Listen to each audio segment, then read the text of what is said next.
Lovable Leoni by Jon E. Lovable Leoni is a story about a girl who wants to play baseball, and she's told she's not allowed to play because there's no girls allowed on the boys' team, and her dad has to find a way for her to be able to play. Lovable Leoni's game. She would play all day until she reached fatigue. Baseball was her daddy's game also. He had played until he reached the major league. Leoni was Daddy's little girl, and every day she shared Daddy's love. She dreamed that when she got older, she would one day share Daddy's glove. They were called the Rams, the best under-12 baseball team in the state. They were having tryouts, and Leoni practiced every day. She couldn't wait. However, tryout day came, and Leoni was filled with more sorrow than joy. The Rams wouldn't let Leoni try out for the team because she wasn't a boy. Daddy asked the coach to watch her, promised she was better than what he had. Coach flat out refused, and Daddy walked Leoni back to the truck feeling sad.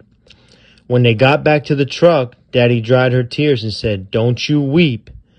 They're afraid of you because you're strong. Those aren't rams, honey. Those are sheep." The whole ride home was silent, not one single word spoken.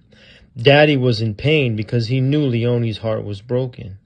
Daddy was just like so many other selfless parents in the world. His joy was dependent upon the joy of his little boy or girl. Daddy pulled in to get ice cream to try to heal Leoni's wounded pride. He saw a man in a Lions uniform with a baseball player right by his side. "Excuse me, sir, what age do you coach?" desperately Daddy said. The man responded, "Under 12 baseball," as he patted his son on the head. Daddy said, "Do you allow girls?" "I'm sorry, I hope you don't mind that I ask." The man said, "Of course we do. At their age, it's not a difficult task. The only ones that don't allow girls are the Rams, and they're the best in the state. Because they win the state title every year, it's difficult for us to win that debate."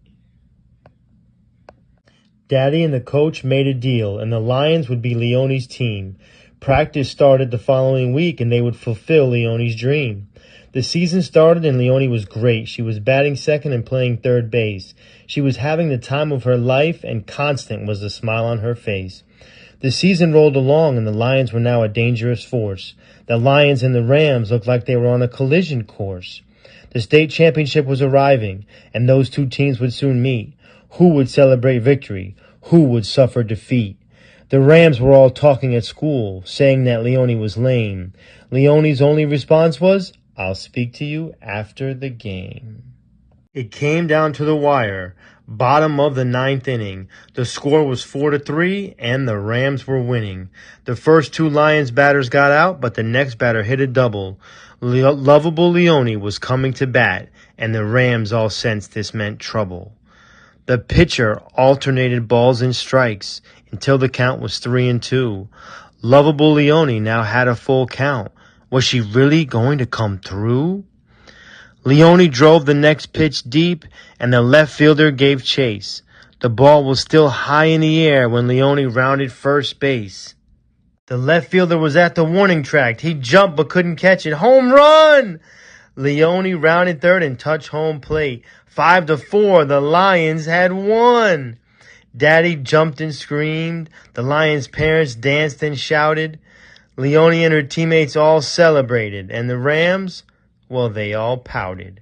Leoni wanted to respond to the Rams for all the talking they had done at school, but Daddy stopped her from doing so and taught her to live by the Lions' rule. Lions don't seek the approval of others. Lions don't speak because they know talk is cheap. Lions don't acknowledge how bleak their hopes and dreams are. Lions don't acknowledge the weak opinions of sheep. Lovable Leoni by Jon E.